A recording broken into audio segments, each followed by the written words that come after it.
Bonjour à toutes et à tous. Bienvenue sur la chaîne Découverte et Formation. Je vais vous présenter un rapide historique de Linux.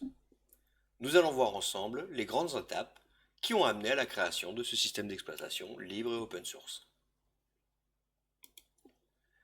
Tout commence par la naissance de GNU, un projet à l'origine initié par Richard Stallman, et celui-ci annonce son projet de créer un système d'exploitation libre de type Unix qu'il a décidé d'appeler GNU. C'est un acronyme pour faire un jeu de mots. GNU is not Unix. En 84, le développement concret du système GNU commence. L'objectif est de reconstruire, en logiciel libre, tous les composants nécessaires à un système d'exploitation.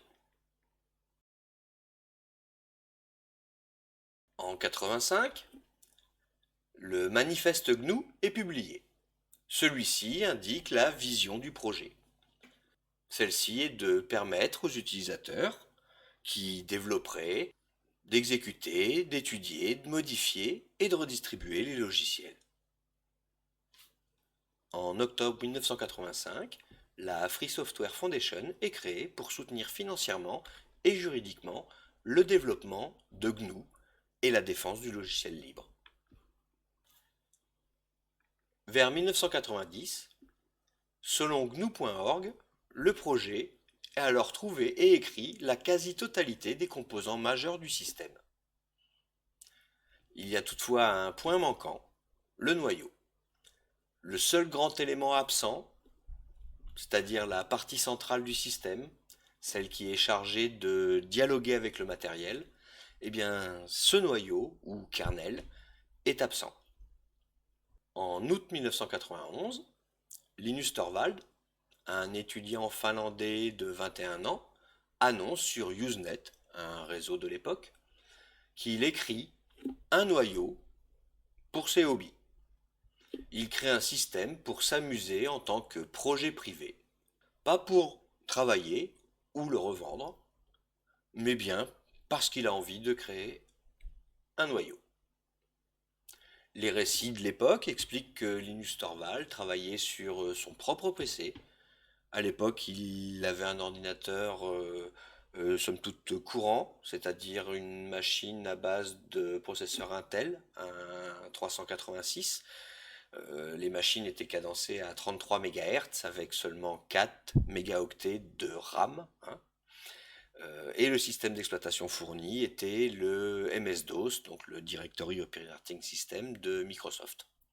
Donc Linus Torvald a remplacé le DOS par Minix. Minix, c'est une version pédagogique d'Unix qui permettait à l'époque aux étudiants de travailler dans un environnement plus léger, mais de se retrouver avec les mêmes commandes qu'Unix. La rencontre de Linus Torvald et du collectif GNU a permis donc d'amener un noyau aux outils et de fait, en 1991, une publication officielle a lieu, c'est la version 0.02 du noyau Linux. À partir de 1992, Linux devient un logiciel libre sous licence GPL, donc open source. La fusion de Linux et de GNU a donc amené l'apparition de ce système d'exploitation. GNU fournit les outils essentiels, le shell, l'interpréteur de commande, et d'autres choses encore. Linux, c'est seulement le noyau. C'est pour cela que l'on dit GNU Linux. C'est la fondation pour le logiciel libre, donc GNU.org, qui recommande ce nom pour reconnaître la contribution du projet GNU.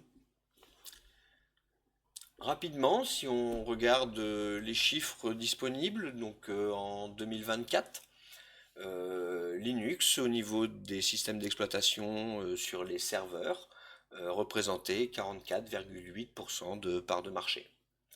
Là où Microsoft n'en représentait que 35% à l'époque. Pour les particuliers, c'est l'ensemble des postes informatiques, y compris les smartphones. Eh bien, Android représente 50,8% du marché en 2025. et Linux seulement 1,2%. Ces chiffres sont bien entendu à modérer puisque on ne peut comptabiliser que les ventes de matériel livré avec un système d'exploitation. Si on tenait compte de la migration des postes après achat, le ratio serait sûrement supérieur, mais Windows et Android sont toujours les deux systèmes d'exploitation que les particuliers utilisent le plus. Merci pour votre attention. Un petit pouce sous la vidéo, cela fait toujours plaisir. N'oubliez pas de vous abonner, d'activer la cloche, et à bientôt.